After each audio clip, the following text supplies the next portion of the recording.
Sometimes dead is better. I discuss this and more on today's episode.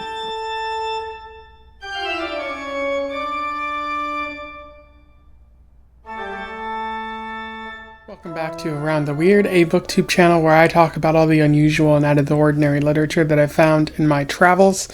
Today I want to talk about a book that I read, one that has a very horror feel, because we are in the month of Spooktober. So I wanted to talk about a book that focuses on dead pets and dead children, unfortunately. I am referring to Pet Sematary by Stephen King, which was published in 1983. I have a feeling a lot of people might already know who Stephen King is, just because he's probably one of the more well-known horror writers out there. But that might be just a Western culture thing. For those who don't know, Stephen King is an American writer who has been writing since the 1970s. He's written under his name as well as pen names, and he's mostly written horror, but he's also written a number of other non-horror flavored stories in the form of short stories, novellas, and books, among many other things. He's known for a lot of stories like Cujo, It, The Shining, which was adapted into a movie, Pet Sematary, which I'm talking about today, Carrie, and so many other stories. Really well-known writer, and he's received a lot of positive feedback as well as some negative feedback, a lot of varied reviews, but people generally cite him as a very influential figure in the horror field. And he's had a lot of, struggles and weird things in his life that I won't go over, but just a really fascinating writer. I mostly avoided him because I didn't really click with his writing. I tried to read It in high school, didn't really get very far. I tried to read Salem's Lot a couple of years ago, but it just didn't click with me either. But Pet Sematary was recommended to me, and it ended up being a pretty solid read, which I'll talk more about in the analysis section. But I think I've finally turned a corner on Stephen King, maybe. But without further ado, let's talk about this book. I will do a summary, a little bit of analysis, and we will move on from there. So Pet Sematary focuses on Lewis Creed and his family, including his wife Rachel, his son Gage, and his daughter Ellie. Lewis is a doctor, and he's been hired to work at a university's sort of medical center in rural Maine. Surprise, surprise, Stephen King likes to write about Maine. And they end up moving to this sort of rural area, Bangor, I believe, is the general area. And they meet a very friendly neighbor and a man named Judd and his wife Norma. Judd and Lewis quickly develop a strong friendship, and I think Judd is one of the best written characters out there, and best portrayed characters in a movie, because he's played by some actor named Fred, who was also in My Cousin Vinny in the movie. I just really love him. They develop a friendship. Judd talks about the busy road and how it's not safe for children or animals, foreshadowing. And he also takes the family on a hike to the pet cemetery on their land, which has a bunch of animals, as well as a wall that sort of separates it from a foresty area that Judd tells them not to really focus on. Rachel is unhappy that Lewis and Judd went with the children to that area because now their daughter Ellie is asking questions. Rachel believes death is unnatural because of something that happened with her sister Zelda years ago, which we find out later in the story, whereas Lewis thinks death is very natural, and it's foolish to kind of hide that from your child. And then later, he's working at the medical facility on campus when students bring in a dying jogger named Pascal. And as he's dying, he's kind of alone with Lewis, and he just says a bunch of things that he couldn't really know about Lewis.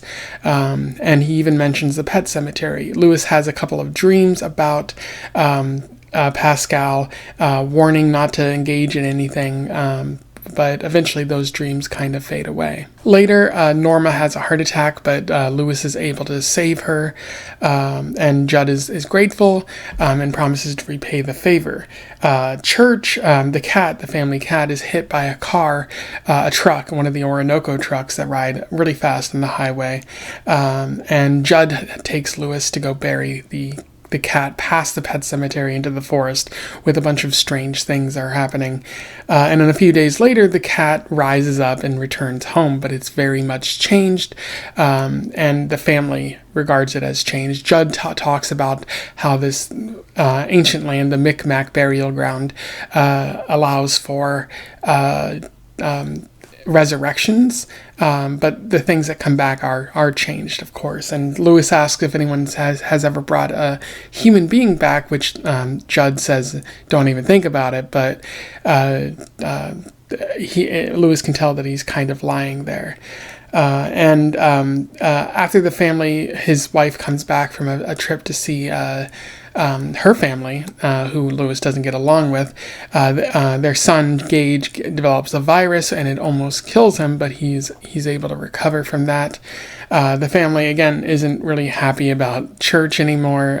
Things are kind of different, and unfortunately Norma dies, which Judd grieves over, but he's able to sort of heal from this experience.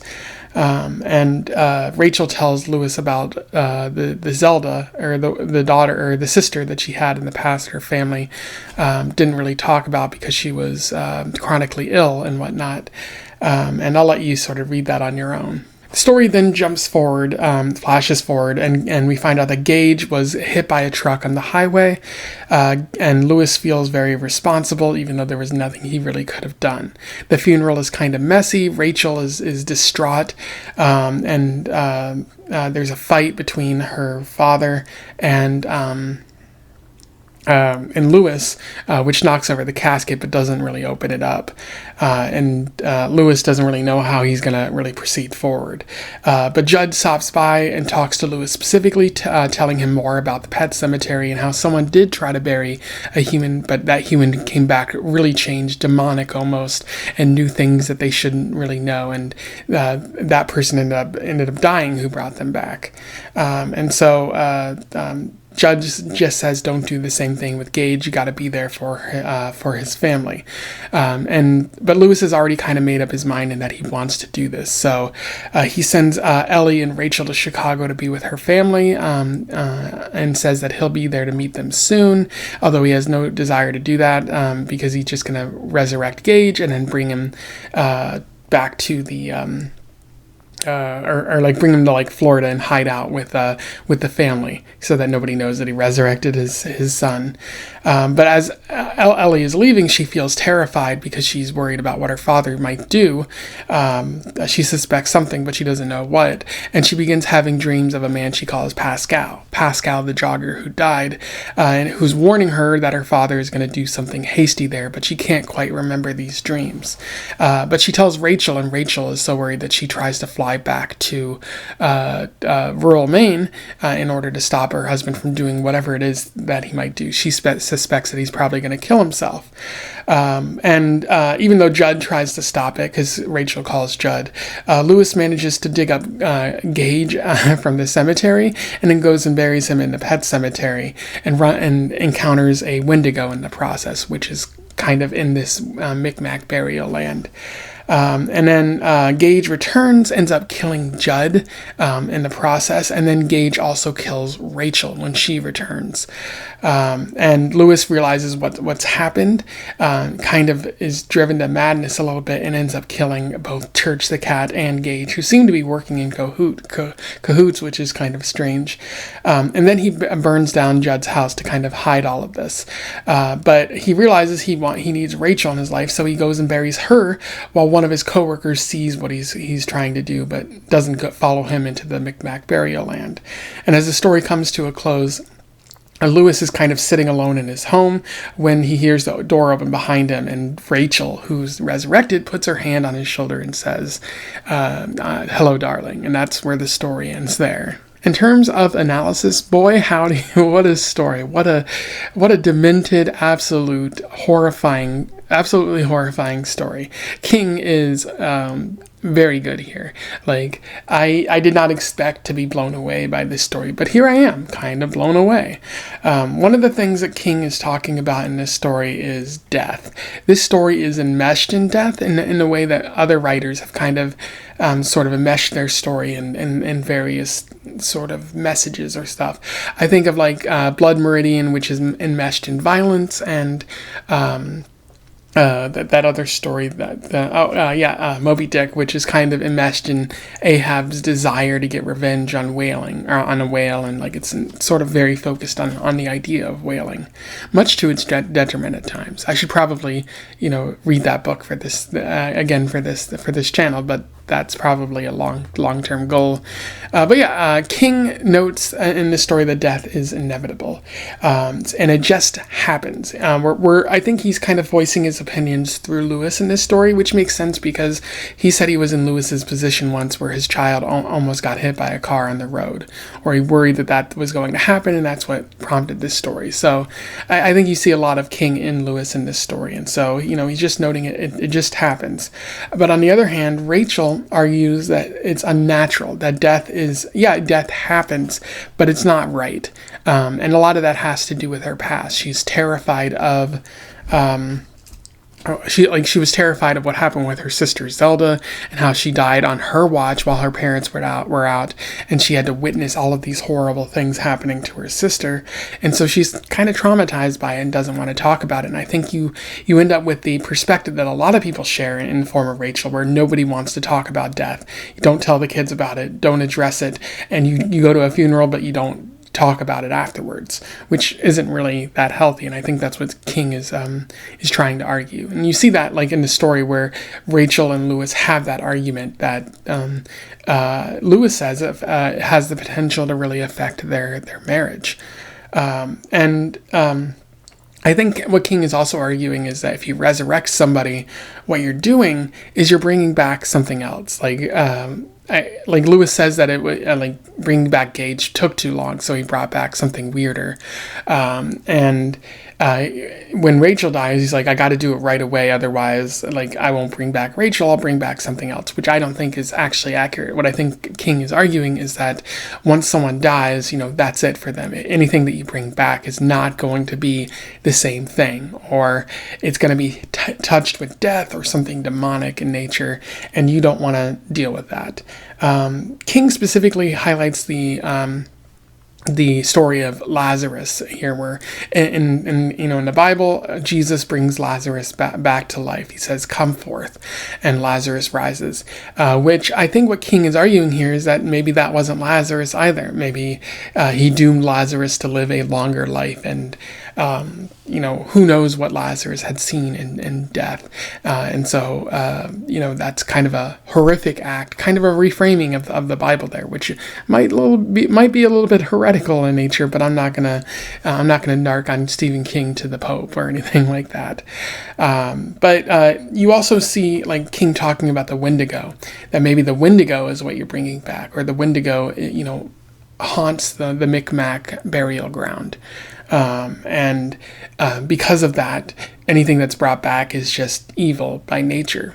I'm not really sure what King was trying to really argue there, but I think it's an additional element that sort of suggests that death has to be, you have to leave people who are dead alone. You can't do anything to them, and bringing them back is unhealthy and unnatural in a lot of ways. As King says, and I said in the intro, sometimes dead is better. And you just have to learn to cope with death, grieve, and move on from that. Otherwise, who knows what's going to affect you. Stephen King is also writing about grief in this story. Lewis initiates the fatal resurrection in this story because Gage does do a lot of murders afterwards because of grief. It's natural for you to feel horrifyingly upset because your son died. It's natural that so many people have experienced that before. I've experienced the death of a father, and I grieved, and I sort of moved on from that. But Lewis is unable to fully grieve possibly because he needs to be strong for his wife and his daughter. But even then, he's not able to sort of be successful in that. He's so enmeshed in his grief and so unwilling to move on from that he just decides, he's just going to try to pretend that it didn't happen at all. He's going to bring his son back to life and just live life as he normally would, which again is a very unhinged thing to do. But again, in addition to death, grief is a natural thing. People feel it all the time. And you see that with Judd in the story. Norma dies and he deals with his grief. He feels sad. He leans on Lewis and his family for support, and then he moves on, as is natural, as is the way things have gone for time immemorial. But again, the family needs Lewis to be strong. But also what's important to note is that he fails to rise to the challenge. He, like Judd says, he looks at Lewis several times while Rachel is sad, and he's like, you got to be there for her. You got to support her. You got to be there for Ellie as well. A horrific thing has happened to them, and they need somebody to be strong in the family. Maybe that's a lot of gender expectations and whatnot, but they do need someone to be strong, and it might as well be Lewis if no one else. But Lewis, and part of why he faces a punishment later, as is traditional in horror stories, is he fails to rise to the occasion. He's not strong when he needs to be, and instead he tries to turn to unnatural methods to get over his grief, which again, it does not work. He's driven mad by this grief rather than dealing with it effectively. And it's kind of understandable because, if you lose your son in a way where you feel like you could have prevented it in some capacity, of course you're going to not be able to heal from your grief. You're going to kind of feel it for a long time. You're kind of going to dwell in that grief, and it's going to make you feel and do things that aren't rational, I would say. King is also utilizing a lot of foreshadowing in this story. I think he does that a lot in his writing, and it's, in general, I think it's central to the horror genre because, these characters are portenting doom and whatnot, and they're giving you an opportunity to escape your doom, but you're not quite listening, which leads to the horror and the murder and the death and all of that. You see a lot of foreshadowing, especially at the beginning of the story with Pascal, in particular. He's the jogger who's dying, and he whispers things that he shouldn't be able to whisper to Lewis as he's dying, and he haunts Lewis's dreams, telling him that terrible things are going to come and he needs to avoid them.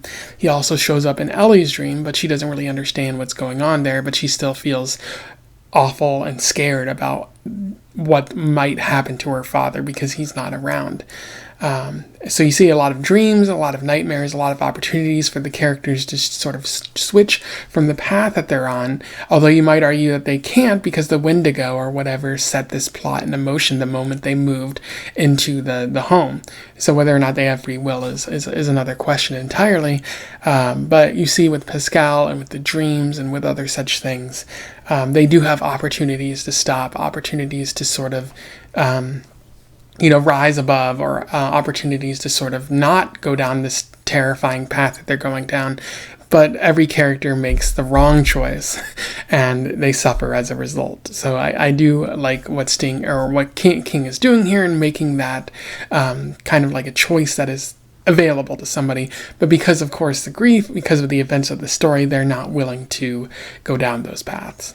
King also shows the dangers of playing God in this story. Again, in many stories you have this, in horror stories in particular, you have characters engaging in morally dubious actions, which makes them targets for horrific actions. In particular. So in this story, Lewis is, he's he's playing God. He's trying to bring his son back to life. He's robbing a grave, and he's driven to madness, and presumably he's probably going to be killed at the end of the story because of what happened with his wife. So I do like how, he has a choice. He can choose not to grave rob. He does, and so he becomes a target for the horrifying specters of death out there. I also like how King is presenting the Orinocos, the trucks that speed along the highway, as specters of death. They just zoom on by, causing death and destruction to animals as well as human beings in the form of Gage. They're described as like huge beasts, like driven by human beings, but out of their control. I really like the description, the characterization that he gives to these just machines, these trucks here. So that's really good on King's part there. The last thing I'll note is I do think the story is kind of slow. Like its only detriment is that it does get pretty slow, and you kind of see the through path of what King is doing. I don't necessarily think that's entirely a bad thing, but it can be hard to get into the story, especially because King takes his time building up, and I do feel like that's necessary, because you really got to build up the power of the Pet Sematary. You got to build up the power of like Lewis's grief and all of that, and get to the point where like you're fully able to execute all of this tension and create something horrifying. So I do think the slow burn is kind of necessary, but it does kind of drag at the story at times, but not enough to really tear it down. Anyway, those are my thoughts on Pet Sematary by Stephen King. Pretty amazing book. I really enjoyed it. Probably, one of the better ones that I've read for Spooktober over the past couple of years.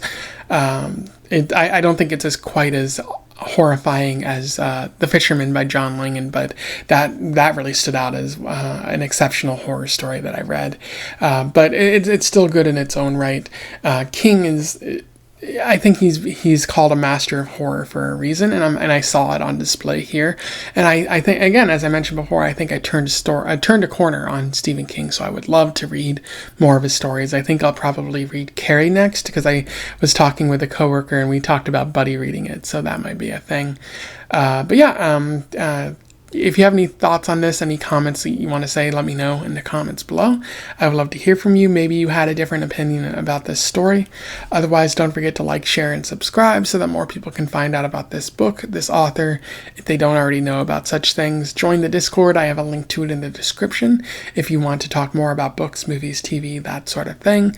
And until then, I wish you the best of luck in your weird and dead pet related travels. Farewell.